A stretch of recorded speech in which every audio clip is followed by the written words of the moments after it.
మీరు కొత్తగా business start చేయాలనుకుంటున్నారా? మార్చ్ 16-17 హైటెక్స్ లో ఫ్రాన్సెస్ ఇండియా బిగ్గెస్ట్ ఫ్రో ఎక్స్పో. నమస్తే రమగారు. నమస్తే జయ. రమగారు, మీరు తెలివైన వాళ్ళ కథలు, అమాయకుల కథలు, మోసపోయే వారి కథలు ఇలాంటి రకరకాలు కేటగిరీ వైజ్ గా కూడా చెప్తూ ఉంటారు. అలాంటిది ఏదైనా ఒక కథ చెప్పండి. ఒక అమాయకుడి కథ చెప్తా. ఓకే. పూర్వం పల్లెటూరులో ఓ ముసలి మామ మనవడు ఉండేవారు. వాడి పేరు సుబ్బన్న. అమ్మ నాన్న లేరు.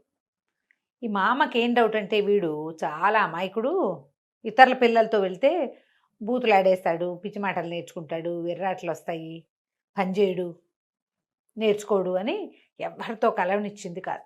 ఎవరితో కలవని పిల్లలు అయోమయం అంధకారం లాగానే ఉంటారు. అవును. పిల్లలకి తెలివి రావాలంటే సోషల్ బిహేవియర్ కావాలి వాళ్ళకి. అది కూడా పిల్లలతో ఎక్కువ ఉండాలి కదా రమగారు, వాళ్ళ వయసు వాళ్ళతో ఉండాలి కదా. వాళ్ళ వయసు వాళ్ళతో ఉంటే క్రమంగా అన్నీ వస్తాయి. అవును అవును. అయితే ఏవి ఎవరో చూస్తున్నారు అక్కడ, అన్నీ వస్తాయి, లేకపోతే ఏమి రావు. అయితే ఏమైందట, ఈ సుబ్బన్నకి తెలివితేటలు లేవు.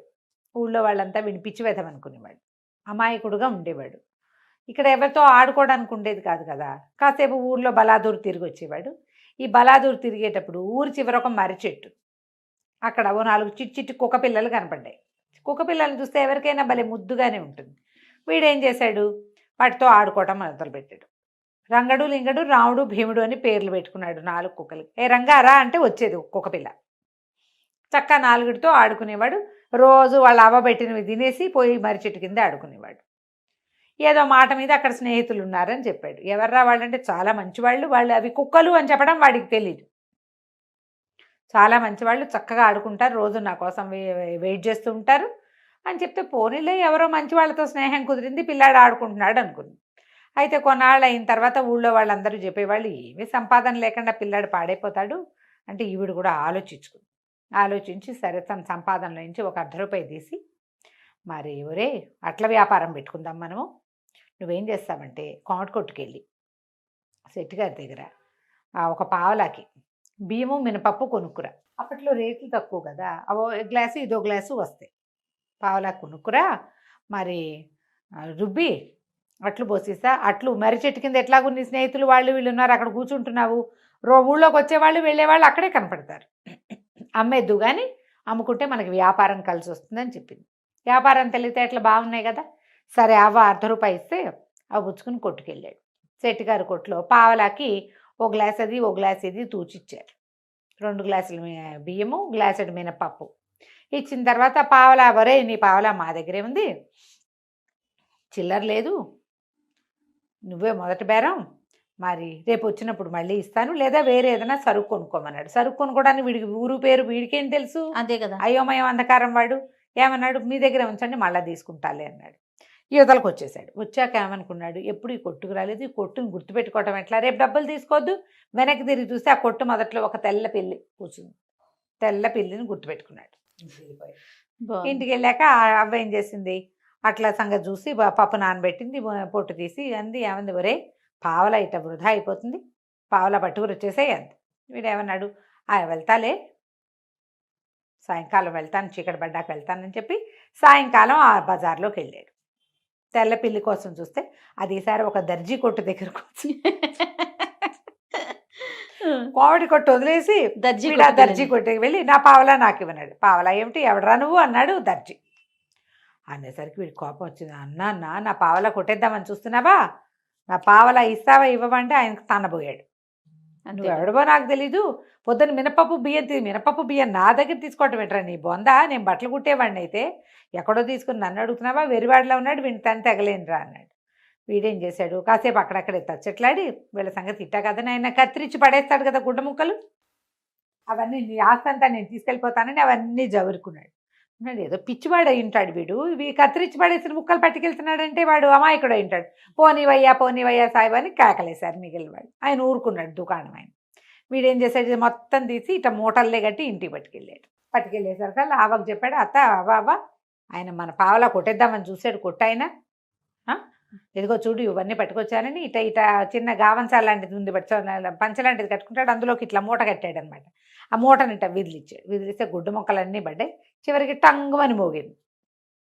గుడ్డ మొక్కలు చూసి అవ్వంది, ఒరే నీ బొంద ఇట్లాంటివి తెచ్చావేమిట్రా, ఏమిట్రా అది, ఆ టంగుమంది ఏమిట్రా అని తీరా చూస్తే అది 1 రూపాయి కాసు.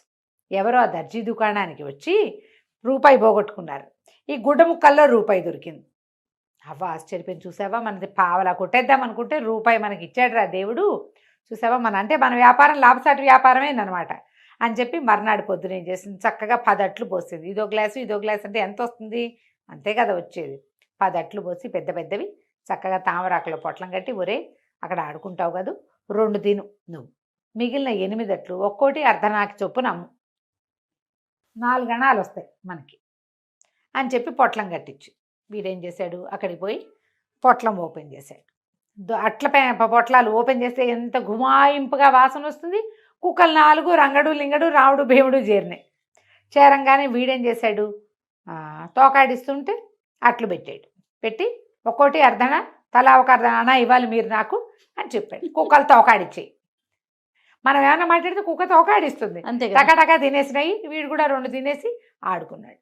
సాయంకాలం ఇంటికి పోయాడు. ఇంటికి పోతే అవ్వ అడిగింది, డబ్బులేవి, అట్లయిపోయింది. అట్లు అయిపోయినాయి, ఎవరికో కాదు నిమిషంలో అయిపోయింది వ్యాపారం. నా స్నేహితులే రాముడు భీముడు రంగడు లింగడు వాళ్ళకి ఇచ్చేసాను అంటే డబ్బులేవిరా అని. ఆ డబ్బులు లేవుట నేను అడిగాను, డబ్బులు లేవని చెప్పారు వాళ్ళు. అంటే తోకాడిచ్చాయి, డబ్బులు ఉన్నాయా అని అడిగాడు, తోకాడిచ్చాయి కానీ ఇవ్వలేదు అంటే లేవన్నమాట. దాని అర్థం అలాగే కదా తీసుకోవాలి. అంతే.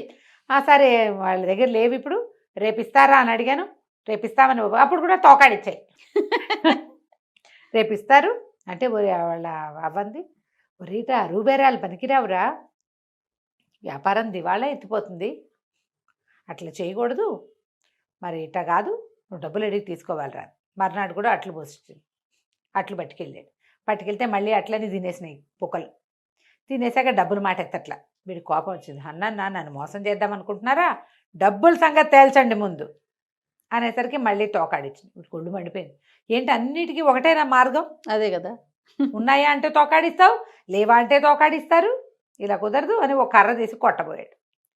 ఓ 3 కుక్కలు పరిగెత్తేసినాయి. ఓ కుక్క దొరికేసింది. గట్టిగా దెబ్బలు తిని అది కుయ్యో మర్రని కుంటుకుంటూ పరిగెత్తుకుంటూ వెళ్ళింది. ఆ 3 కుక్కలు ఏ పక్కకు పోయినాయి వీడికి కనపడలా. దెబ్బ తగిలిన కుక్క స్లోగా వెళ్తుంది. దాని వెనకాల పడ్డాడు. దాని వెనకాల పరిగెత్తేసరికల్లా అటా వెళ్ళి అదేం చేసింది, ఒక దీంట్లోకి సత్రం లాగా పాడుపడిపోయిన సత్రం ఉంటే ఆ సత్రంలోకి దూరింది. అక్కడ ఏంటంటే కొంతమంది దొంగలు పాడుపడిపోయిన సత్రాల్లోకి అడవుల వైపు ఉంటే ఎవరు వస్తారు, ఊరి మొగదల్లో ఉండే వాటికి ఎవ్వరూ రారు. వాళ్ళు ఏం చేశారు, ఓ 3-4 అక్కడ కూర్చున్నారు. కుక్క అరుపులు, మనిషి వస్తున్న సందడి వినపడేసరికల్లా డబ్బులు అక్కడ వదిలేసి పరిగెత్తుకుంటూ వెళ్ళిపోయారు. ఆ కుక్క లోపలికి వెళ్ళి ఓ మూల దాక్కుంది. వీడు లోపలికి వెళ్ళేసరికల్లా ఇట్లా పరిచున్న ఒక గుడ్డ, దాంట్లో అన్ని డబ్బులు కనపడి ఆశ్చర్యపోయాడు. ఒరే ఏమిటి ఇక్కడున్నాయా మీ డబ్బులు, ఆ డబ్బులు ఉన్నాయని ముందే చెప్తే నేను ముందే వద్దురు కదా కొట్టకుండా అని ఆ డబ్బులు చేత్తపుచ్చుకున్నాడు. ఆ కుక్కను పిలిచాడు, విజిల్ వేసాడు, దాదా నేను కొట్టను. కర్ర పారేసేసరికి అది అర్థమైంది. కుక్కను నిమిరి, నీ చక్కగా నీ దగ్గర నీ డబ్బులు ఉన్నాయని తెలిస్తే రోజు పెడుతుంది కదా అట్లు, నీకు ఇంకో 2 ఎక్స్ట్రా పెట్టేవాడిని, పద ఇంటికి వెళ్ళిపోదామని ఆ కుక్కను వెంట పెట్టు తీసుకొచ్చాడు. అది మర్రి చెట్టు దగ్గర కూర్చుంది. వీడి ఇంటికి పోయి వాళ్ళ అవ్వకి ఇచ్చాడు డబ్బులు.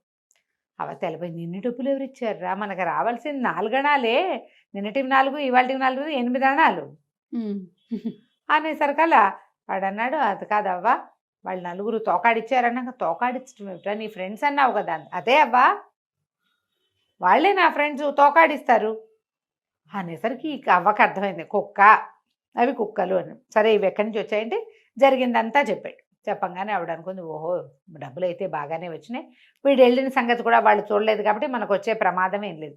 కానీ వీడి అది కుక్కని చెప్పడం కూడా రాదేమిటి వీడికి. పక్కన ఓ పంతులు గారి దగ్గరికి వెళ్ళి తన కష్టం చెప్పుకుంది.